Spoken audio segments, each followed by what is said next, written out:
Bismillahirrahmanirrahim.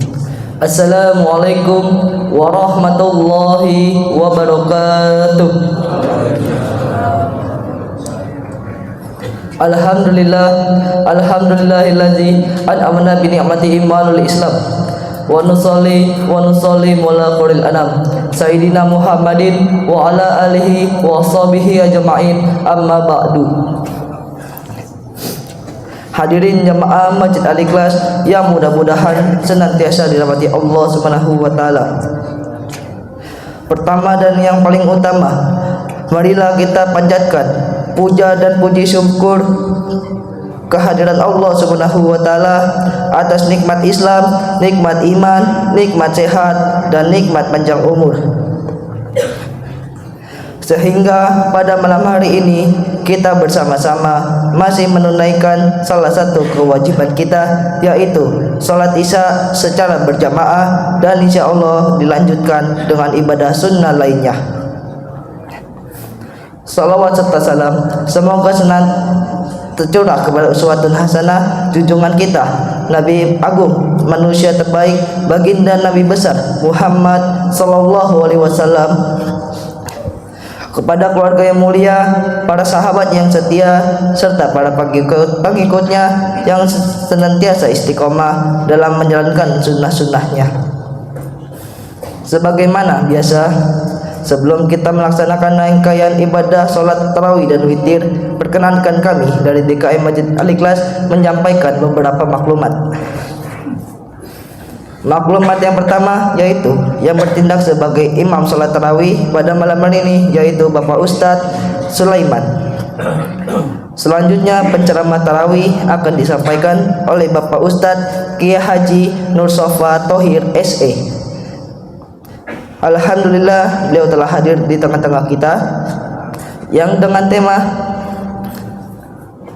selanjutnya laporan keuangan pemasukan pada tanggal 3 Maret 2026 sebesar Rp1.226.500,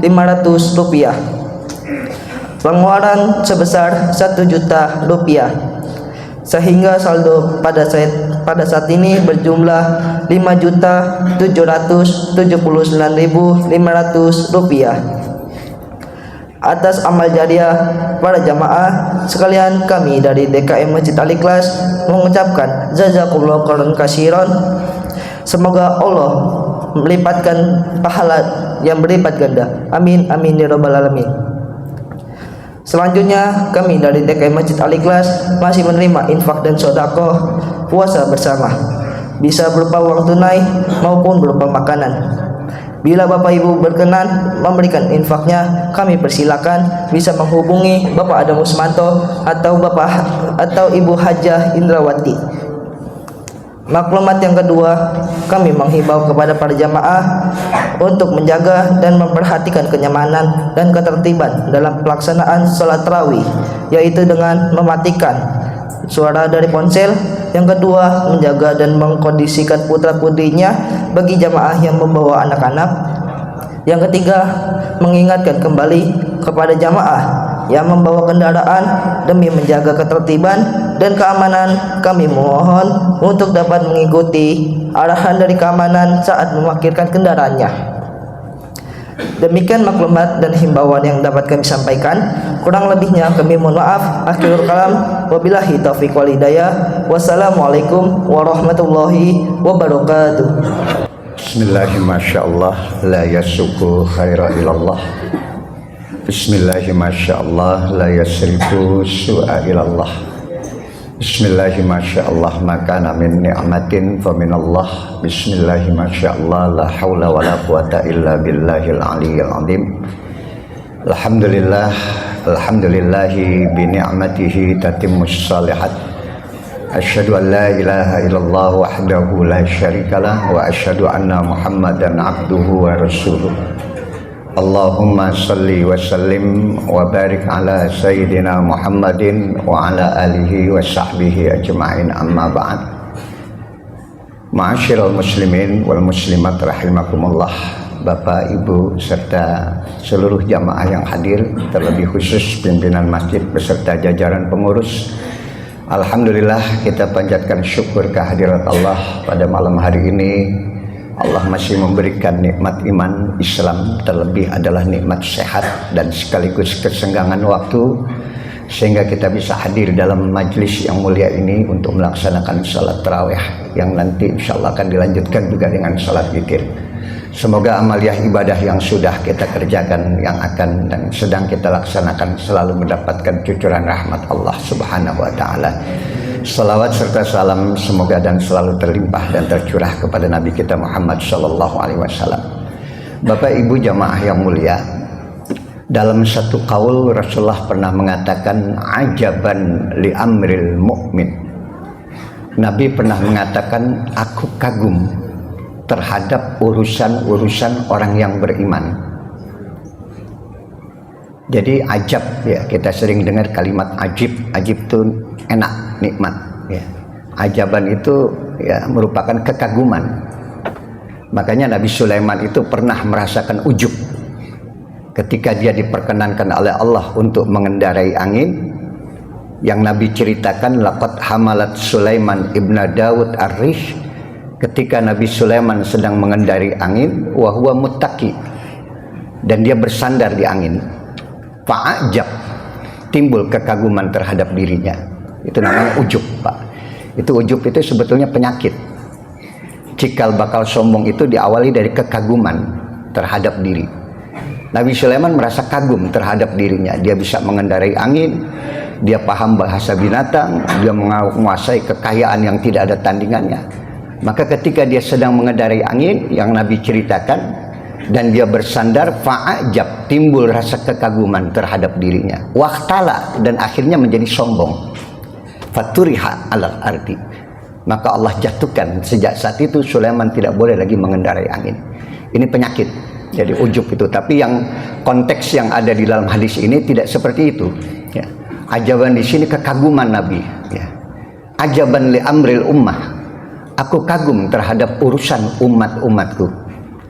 Inna kullahu lahu khair, karena semua urusan umatku itu adalah baik, gak ada yang buruk, gak ada yang jelek.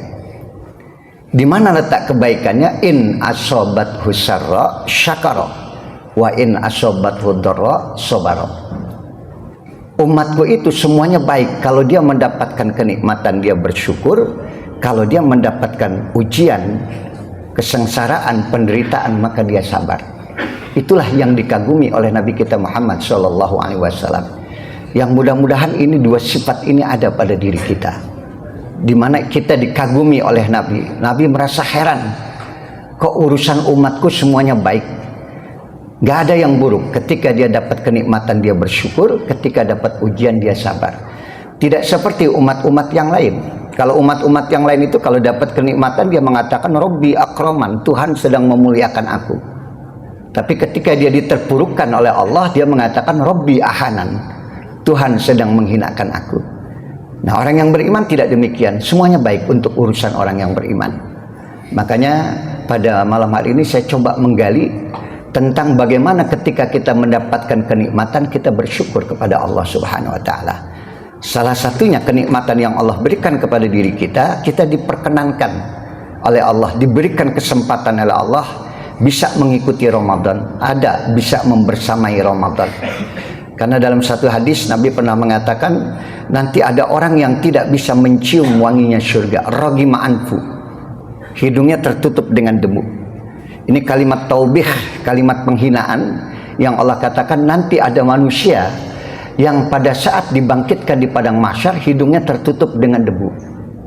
Itu ada dalam bahasa Al-Quran, wasiqal ladina taqaw rabbahum ilal jannati dzumara hatta idza ja'uha wa futihat abwabuha. Dan ketika manusia itu digiring untuk masuk ke dalam surga, hatta idza ja'uha, dan ketika dia sudah mendatangi pintu surga, wa futihat, dan sudah terbuka pintu surga ya, beda dengan neraka. Kalau neraka nggak pakai wau dia. Hatta idza ja'uha futihat, dan ketika penghuni neraka akan masuk ke dalam api neraka, barulah pintu itu dibuka. Kenapa? Pintu surga terus dibuka, neraka baru dibuka ketika penghuninya akan masuk. Karena panasnya itu nggak akan bisa tertahankan. Sementara pintu surga terbuka terus menerus karena wanginya, kenikmatannya itu sudah kemana-mana. Tapi nanti ada orang yang tidak bisa mencium wanginya surga. Kalau bahasa kita sehari-hari, boro-boro masuk ke dalam surga, wanginya aja nggak dapat. Siapa orang yang tidak bisa mencium wanginya surga? Rajulun dakhala alaihi Ramadan summan salaqat qabla ayyuk farolahu. Orang yang diberikan oleh Allah kesempatan hidup di bulan Ramadan, tetapi Ramadannya habis, dosa-dosanya belum habis. Inilah orang yang tidak mungkin masuk ke dalam surga karena wanginya saja dia tidak dapatkan. Dia tidak memanfaatkan Ramadan dengan sebaik-baiknya. Maka kita mencoba pada malam ini, saya coba katakan kita bersyukur kepada Allah. Diberikan kesempatan hidup di bulan Ramadan. Nah, bentuk syukur itu sendiri seperti apa? Karena Al-Quran mengatakan la in syakartum la azidannakum. Ini kita hafal surah ini. Kalau kamu bersyukur la azidannakum, aku akan berikan tambahan nikmat yang lain. Tapi ketika engkau kufur, ingat, inna adabi lasyadid, adabku itu sangat pedih. Apa makna daripada syukur itu sendiri? Nabi Musa pernah mengatakan begini, Nabi Daud pernah mengatakan, ya Allah, bagaimana aku bisa bersyukur kepada engkau? Sementara bersyukur saja sudah merupakan nikmat darimu. Ya Allah, bagaimana saya bisa bersyukur kepada engkau, sementara bersyukur saja sudah merupakan nikmat darimu. Jadi saat kita mengucapkan Alhamdulillah, apakah itu sudah bersyukur? Sudah belum? Belum. Karena kesanggupan kita untuk mengucapkan Alhamdulillah saja, itu sudah merupakan nikmat dari Allah. Jadi belum sampai kita pada tahap syukur yang sesungguhnya tadi. Kata Nabi Daud, bagaimana aku bisa bersyukur kepada engkau ya Allah, sementara bersyukur saja sudah merupakan nikmat darimu.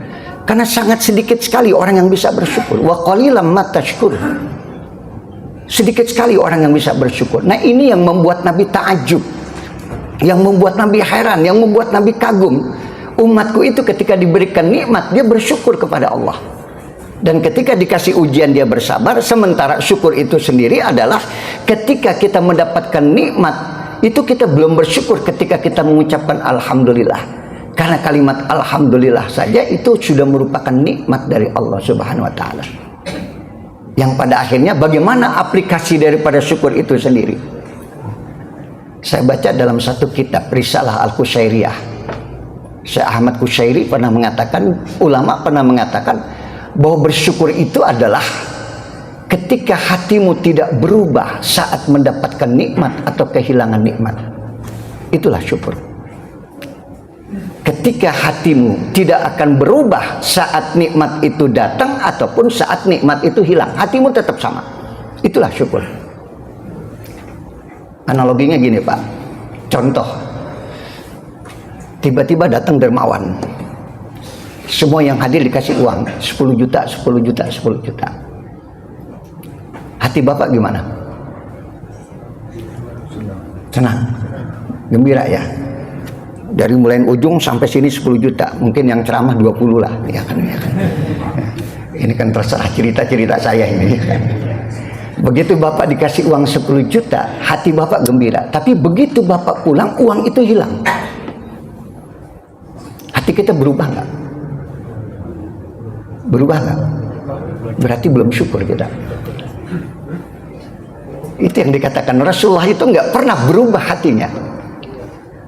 Saat dia diintimidasi, saat dia dilempari batu, bahkan boleh dikatakan saat Nabi berdakwah di Taif, itu batu itu dilemparkan oleh penghuni Taif tadi, penduduk Taif. Nabi hanya tersenyum, dia mengangkat tangannya sebelah, hatinya tidak berubah. Padahal saat itu dia mengalami amul husni, tahun kesedihan.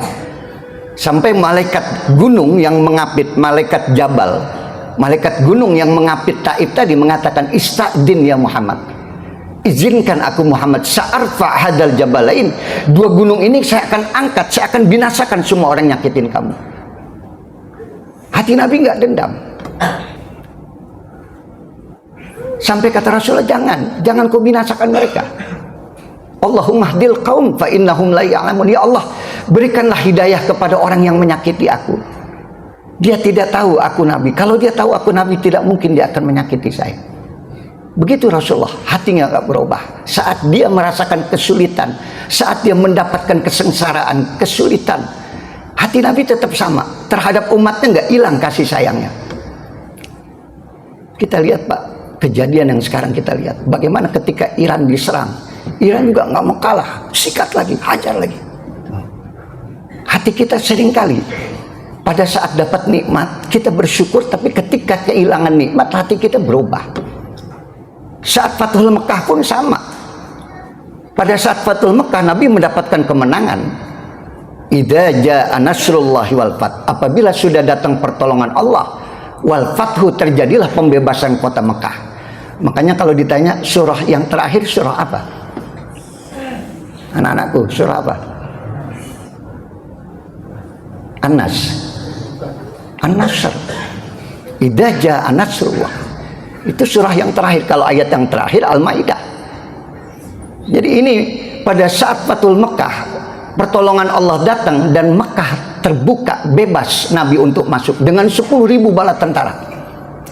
Nabi masuk ke dalam kota Mekah. Idza jaa nasrullahi wal fath wa ra'aitan nas yadkhuluna fi dinillahi afwaja. Kau lihat Muhammad, berbondong-bondong mereka masuk ke dalam Islam. Nabi saat itu mengatakan, masukkan pedang dalam sarungnya. Jangan bakar rumah, jangan sakiti anak-anak, jangan bunuh wanita. Masuklah kalian dengan damai. Hati kalian tidak boleh berubah. Jangan menjadi arogan. Saat mendapatkan nikmat, hati Nabi tetap sama saat dia mendapatkan kesulitan. Itulah yang dikatakan syukur. Maka oleh karena itulah Pak, apa makna daripada syukur itu sendiri? Yang pertama, hati kita tidak akan pernah berubah saat kenikmatan itu datang ataupun kenikmatan itu hilang. Andai kata tadi uang yang 10 juta nggak hilang, cuman sampai di rumah diambil sama istri, hati kita berubah nggak? Ini yang paling susah. Makanya wa qalilam ma tashkurun, sedikit sekali orang yang bersyukur kepada Allah. Untuk menjadi bagian yang sedikit tidak mudah. Anda harus belajar tentang syukur itu sendiri apa. Makanya Nabi Sulaiman itu Masya Allah multi talenta, apa saja dia punya, kenikmatan dunia dia dapatkan. Tetapi sekali lagi Nabi Sulaiman ketika dia dipuji dengan kenikmatan yang dia dapatkan, dia hanya mengatakan hada min fadli rabbi, inilah karunia yang Allah berikan kepada saya, liyabluwani, sebagai ujian buat saya. Ashkuru, apakah hati saya akan bersyukur tidak berubah? Andai kata nikmat itu pun keluar, hilang, maka aku tidak akan berubah, tetap hatiku sama. Ashkuru am akfur. Itulah yang dikatakan syukur, bahwa setiap kenikmatan yang kita dapatkan adalah ujian dari Allah. Dan saat kenikmatan itu pun hilang, itu juga adalah ujian dari Allah. Maka jadilah orang yang menjadi bagian yang sedikit, jadilah orang yang bersyukur. Rabbi audi'ni an ashkura ni'mataka allati an'amta alayya wa ala walidayya wa an a'mala salihan tardah.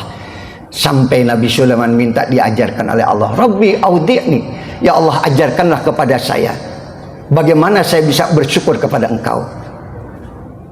Audi'ni an ashkura ni'mataka allati an'amta alayya wa ala walidayya, kenikmatan juga yang diberikan kepada kedua orang tua saya, wa an a'mala salihan tardah. Maka yang dikatakan syukur selain hati tidak berubah adalah wa an a'mala salihan tardah.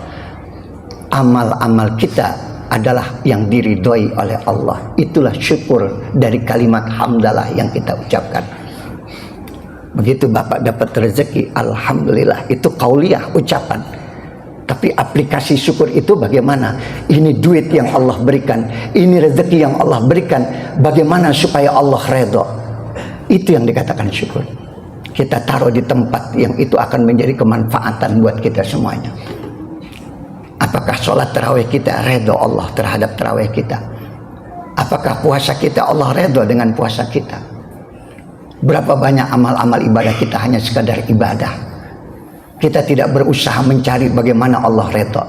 Makanya ada bahasa dalam hadis Nabi, siapa yang diberikan rezeki sedikit, ibadahnya yang sedikit, Allah redha. Siapa yang diberikan rezeki sedikit, maka ibadahnya yang sedikit, Allah redha. Saya mau tanya nih, mafhum mukhalafah, pengertian terbaliknya apa? Siapa orang yang diberikan sedikit-sedikit, ibadahnya yang sedikit, Allah redho. Nah, dibalik, siapa yang diberikan rezeki yang banyak,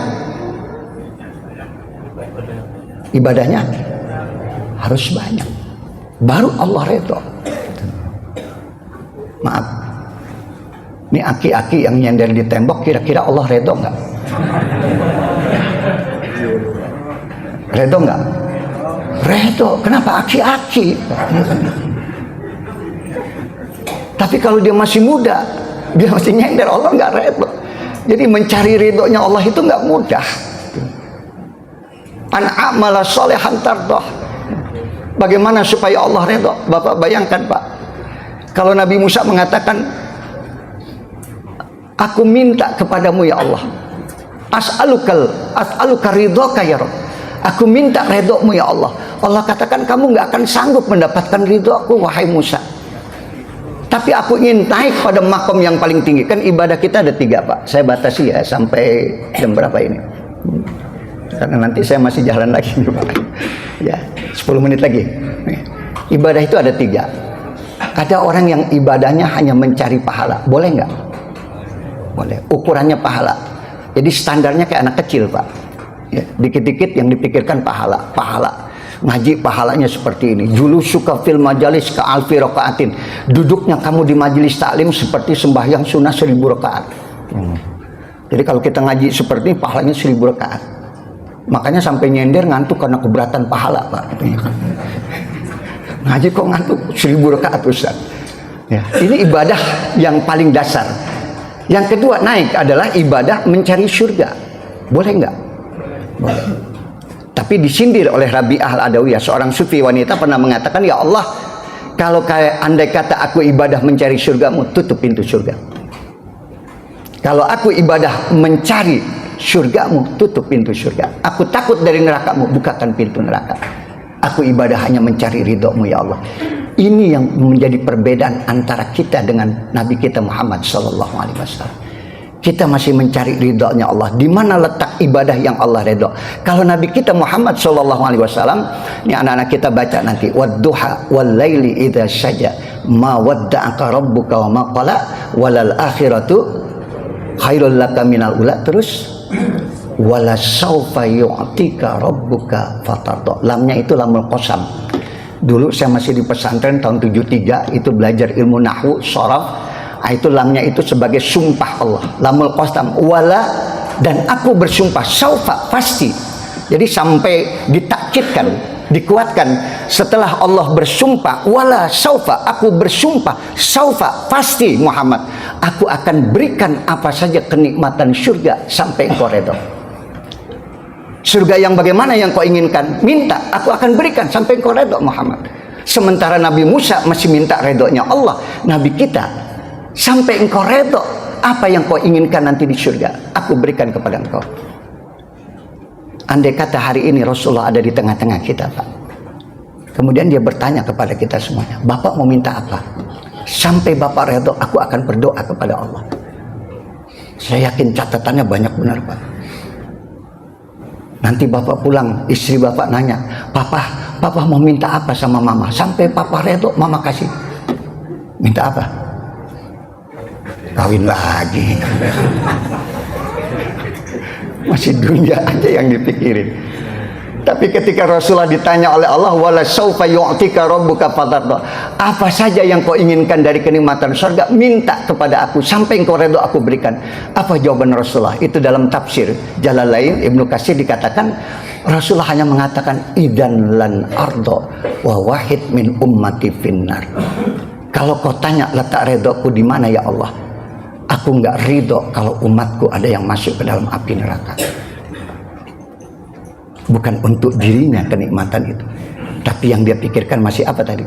Umatnya. Allah redha, udah Allah katakan aku akan berikan apa saja sampai engkau redha.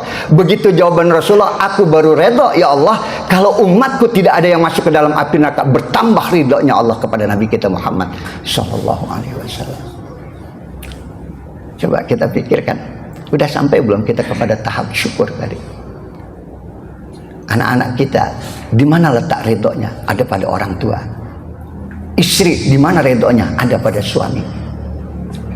Ini ibu-ibu ada di belakang, ya saya ingatkan, ya sehebat apapun ibadah kita, kalau suami kita nggak ridho, Allah tidak akan ridho. Begitu juga anak-anak kita. Andai kata sehebat apapun ilmu yang kita miliki, tetapi kita tidak punya sapa kepada orang tua, kita tidak punya perhatian kepada orang tua, Allah nggak akan ridho. Letak ridho Allah adalah pada ridho orang tua buat laki-laki. Seorang perempuan ridhonya pada suami. Makanya ada hadis Nabi mengatakan, ayyumam ra'atin matat wa zawjuha anha radin dakhalatil jannah. Apabila seorang wanita meninggal dunia, suaminya ridho, surga buat si perempuan tadi. Ini tolong nanti dikasih tahu Pak buat istri kita. Oke. Jadi mamah, ya kalau mamah meninggal dunia, papa ridho, pasti mamah masuk surga. Kira-kira kalau istri bapak meninggal, bapak ridho nggak?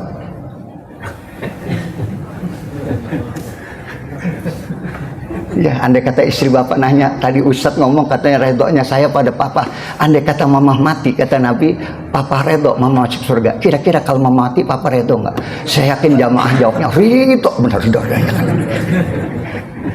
Jadi bapak bisa bayangkan, ya ini yang dikatakan tadi, bagaimana cara bersyukur kita kepada Allah. Satu, ya hati tidak akan pernah berubah saat kenikmatan itu datang ataupun kenikmatan itu hilang. Yang kedua, makna syukur itu adalah bagaimana kita mencari ibadah yang Allah ridhoi dalam ibadah kita. Jangan sampai kenikmatan yang sudah Allah berikan cuman sekedar syukur dengan kalimat qauliyah alhamdulillah, tapi aplikasi kedalaman daripada syukur itu sendiri, bagaimana cara Allah ridho terhadap diri kita. Saya tadi memperhatikan di masjid ini, Masya Allah, luar biasa. Anak-anak kita belajar maju ke depan, ya. Orang tuanya ridho melepaskan itu kepada anak-anaknya. Ini yang Allah inginkan. Ada generasi ke depan yang nanti akan digantikan oleh anak-anak kita. Bukan hanya kita mikirkan diri kita sendiri. Allah ridho terhadap perilaku kita kalau kita bukan hanya mementingkan diri kita sendiri. Khairun nas ma'anfa'uhum linnas. Sebaik-baik manusia adalah manusia yang memberikan dampak manfaat kepada sesama manusia. Jangan hanya ingin masuk surga sendiri, Allah nggak ridho. Kalau Anda ingin masuk surga, ajak anak Anda, ajak istri Anda, ajak keluarga Anda, ajak orang-orang yang ada di sekitar Anda, Allah baru ridho. Karena ibadah bukan melulu hanya mencari Allah senang, tapi ibadah bagaimana Allah ridho tadi. Ya, banyak orang-orang yang ahli ibadah, Alqomah tuh ahli ibadah Pak, sholatnya rajin, puasanya rajin, nggak bisa mati Pak. Sampai menjelang sakaratul maut, tersiksa dia dengan sakitnya sakaratul maut. Nabi tanya, kenapa Alqomah nggak bisa mengembuskan nafas yang terakhir? Ada salah kepada kalian? Gak ada. Ada orang tuanya? Ada. Panggil orang tuanya kemari. Ketika orang tuanya ditanya, ini Alqomah anak ibu, betul, banyak salah sama ibu. Ada salah sama, banyak. 9 bulan Alqomah dalam rahim, 2 tahun darah kuberikan kepada Alqomah. Tapi setelah dia berumah tangga, aku diabaikan ya Rasulullah. Dia asik dengan istrinya dan anaknya, aku dilupakan. Ini yang membuat Alqomah sulit menghadapi kematian. Allah nggak ridho. Ibu maafkan Alqomah, biarkan dia tersiksa. Dibujuk sama Nabi, tetap. Akhirnya Rasulullah katakan, kita kumpulkan kayu bakar, kita bakar Alqomah. Kasihan, Alqomah ahli ibadah, tapi dia sulit menghadapi kematian karena dia menyakiti hati orang tuanya. Ketika kayu bakar sudah dikumpulkan, ibu adalah tetap ibu, jangan dibakar anakku. Aku maafkan Alqomah ya Rasulullah. Baru Alqomah bisa menghembuskan nafas yang terakhir. Untuk mati saja orang tua nggak ridho, susah, apalagi buat hidup. Karena Allah nggak ridho. Untuk mati saja padahal ahli ibadah. Balikan, lihat Uwais Al-Qarni. Dia berani menunda pertemuannya dengan Rasulullah karena dia takut ibunya terlalu lama ditinggalkan. Tapi sampai ketika Rasulullah dikabarkan oleh Aisyah, ada anak muda datang mencari engkau. Kenapa dia tidak menunggu? Karena dia sedang merawat ibunya. Dia menunda pertemuannya dengan aku. Iya. Kau tahu Aisyah, anak ini masyhurun fis sama wa majhul fil ardi. Anak muda ini kalau diangkat tangan, pintu langit terbuka dan doanya diijabah oleh Allah. Kenapa? Dia berani menunda pertemuannya dengan aku karena dia khawatir terhadap ibunya yang terlalu lama dia tinggalkan. Ini Pak yang mencari ridhonya Allah, banyak yang bisa kita cari. bukan cuma sekedar ibadah yang kita lakukan, tapi lingkungan yang ada di sekitar kita, anak-anak kita, teman kita, sahabat kita, itu yang diinginkan oleh Allah. Ada ibadah khusus buat Allah, tapi ada juga ibadah bagaimana kita menjaga lingkungan kita, menjaga anak-anak kita, keluarga kita. Yang mudah-mudahan nanti semuanya akan zumaro, masuk surga, nggak ada yang sendirian, semua berkelompok. Mudah-mudahan jamaah di sini semuanya bareng masuk ke dalam surga. Ya, amin. Yang nyender juga bareng nanti, insya Allah yang ngantuk bareng. Zumaro bersama-sama. Ya, zumaro itu bersama-sama. Cuman ada satu nabi yang masuk surga sendirian, nggak punya umat. Nabi siapa? Nabi Samaun. Ya, Nabi Samaun. Itu kalau Bapak baca tafsirnya, ya itu ada dalam surah Inna anzalnahu fi lailatil wa ma adraka ma lailatul qadar. Itu asbabun nuzul dari Al-Qadar itu adalah bagaimana Nabi ngelihat ada nabi yang ibadahnya berjuangnya kurang lebih hampir 80 tahun lebih. Nabi siapa? Samaun. Ya. Nabi Samaun itu nggak punya umat, Pak. Ya kalau orang sana bilang Samson. Dia punya tenaga yang luar biasa, tapi dikhianati oleh istrinya ketika akan dihukum. Dia minta dikembalikan kekuatannya oleh Allah, maka dia berjuang sepanjang hidupnya. Nabi katakan, ya Allah, kalau umatku punya kekuatan seperti itu, alangkah gembiranya hatiku. Ya Muhammad, umatmu umurnya pendek-pendek, baina sab'in wa sittin, antara 60-70. Abah berapa, Bah? Hah? 86. Udah kelewat jauh, Bah. Bonusnya banyak bener, Abah. Ya, Pak. Ya, jadi andai kata umatku sama seperti Nabi Samaun punya kekuatan, Allah kasih Lailatul Qadar. Bukan cuman kuantitas tapi kualitas. Ibadah satu malam itu punya nilai hampir 83 tahun. Kalau 10 tahun kita dapat Lailatul Qadar, berarti umur kita sama seperti 830 tahun. Lebih daripada Nabi Samaun. Jadi Nabi Samaun itu masuk surga sendirian. Nanti insya Allah jamaah apa ini masjid Al-Ikhlas bareng-bareng semuanya. Amin ya rabbal alamin. Ya ini saja Pak. Nanti lain waktu kita lanjutkan. Saya masih ada tugas lagi. Yang mudah-mudahan yang saya sampaikan ada manfaatnya. Ya mohon doa untuk pesantren yang sedang saya bangun. Sibghatullah al-Islami. Mudah-mudahan diberikan kemudahan kelancaran. Ya tahun ini insya Allah kita akan buka pendaftaran. Ini anak-anak yang tamat SD. Insya Allah itu pesantrennya di mana Ustadz? Di Semper Barat. Nah, Semper Barat, nama pesantrennya Sibghatullah al-Islami, diberikan nama oleh Kiai Gontor, ya Kiai Hasan Abdullah Sahal. Ya, insya Allah tamat SD, tapi mesti bisa baca Quran, sama bisa imla. Ya, silakan nanti yang mau daftar, pertengahan Ramadan kita sudah buka. Tapi dibatasi cuma 60 saja, karena asramanya belum jadi semua, masjidnya juga sebentar lagi. Doakan saya mudah-mudahan diberikan kemudahan, kelancaran. Al-Fatihah. A'udzubillahi minasyaitonirrajim. Bismillahirrahmanirrahim. Alhamdulillahirabbil alamin arrahmanir rahim maliki yaumiddin. Iyyaka na'budu wa iyyaka nasta'in ihdinas siratal mustaqim siratal ladzina an'amta 'alaihim ghairil maghdubi 'alaihim waladdallin. Ini saja, mohon maaf usi nafsi wa iyyakum bittaqwallah wal 'afu minkum. Wassalamualaikum warahmatullahi wabarakatuh.